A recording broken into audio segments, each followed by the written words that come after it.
Today, I'm going to discuss basic concepts of fibrous dysplasia, the etiopathogenesis of fibrous dysplasia, and definition of fibrous dysplasia. Here, we are seeing three pictures. Picture number one, there is bending of bone, the bones are brittle, and there are chances of pathological fracture. Picture number two, we are seeing swelling, left mandibular region. The swelling is large and gradual. Picture number three, we are seeing radiographic changes in rib. The radiographic changes are in the form of mottled appearance of rib. Here in this case, we are seeing expansion the rib area. So all these cases, these are lesions of bone. These are not tumors. There are no chances of malignancies. These are not typical malignancies. These are not necrotic lesions. These are not inflammatory lesions. They are giant cell lesions or bone cysts.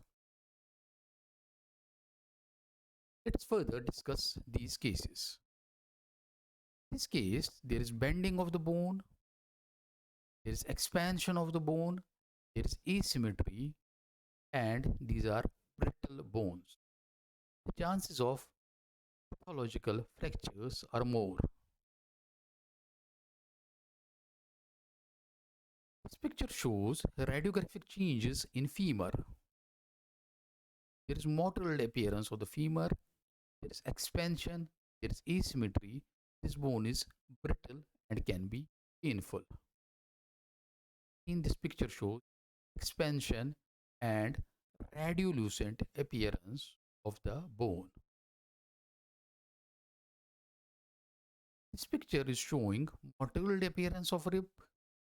It can be painful or painless, and there is expansion of the rib area. Here in this case, there is swelling of the mandible. The swelling is gradual, is painless, and when we see it under radiograph, is displacement of canal. All these four cases, which I have shown you, in this case, the bone is largely mature. The bone is replaced by fibrous connective tissue, which leads to expansion of the bone and asymmetry of bone. The defect is seen in osteoblastic differentiation and maturation. Clinically, all of these cases, swelling mostly painless. There is bending of long bones. The long bones are brittle. There are chances of pathological fracture. Some cases there is deformity of bones, and in case of skull bones, there is thickening of all of these lesions belong to a different class of lesions which are classified as fibro lesions. Generally, fibrosis lesions are not typical tumors, but they are considered as hematomas. They are defined as formative tumor-like condition of bone and are considered as developmental anomaly. Among fibrosis lesions, fibrous dysplasia most common. Fibrous dysplasia is a replacement of normal bone by abnormal tissue. There is excessive proliferation of fibrous tissue. The bony trabeculae are small and irregular. It is classified as developmental tumor-like condition. Fibrous dysplasia was described by American bone pathologist Louis Lichtenstein in 1938. Subsequently, clinical, radiographic, and histopathological studies were done by Henry Louis Chaffee 1942. Now coming to etio-pathogenesis of fibrous dysplasia. The gene GNAS1 is located on long arm of 20. Normally, this gene encodes for G protein, which leads to formation of CAMP, formation of adenylate cyclase. Now, this adenylate cyclase is signaling pathway for many cells. For example, endocrine, melanocyte, and osteoblast cells.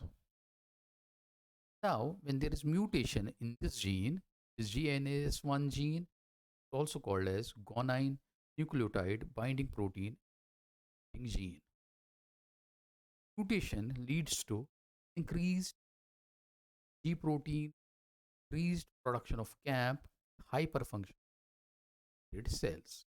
This hyperfunction of cells leads to abnormality bone.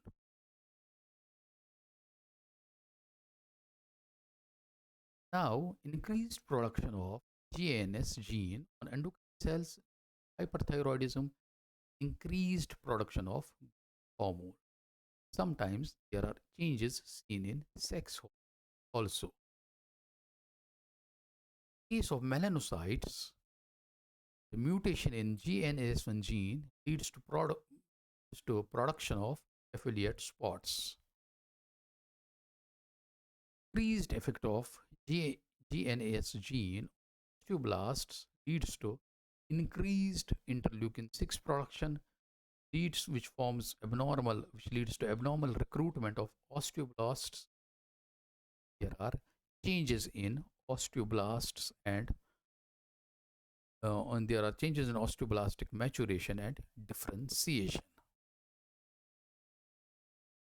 This gene mutation can occur in prenatal or postnatal life. In case of prenatal life, it involves many bones, so the formation of polyostotic type of fibrous dysplasia. If gene mutation occurs in postnatal life, the mutated cells are confined to one site, thus monoostotic type of fibrous dysplasia. Lastly, definition of fibrous dysplasia is a hematomatous malformation characterized by arrest in normal mutation of so forming mature oven bone stage. Second, abnormal proliferation of fibrous tissue histopathologically. And number three, varying amount of void and osseous seen. So it is defined as a developmental non-medullary fibro-osseous process is characterized by failure to mature lamellar bone and there is arrest at oven bone stage. Next video, I will tell you about clinical radiographic histopathologic types and treatment of fibrous dysplasia. Thank you.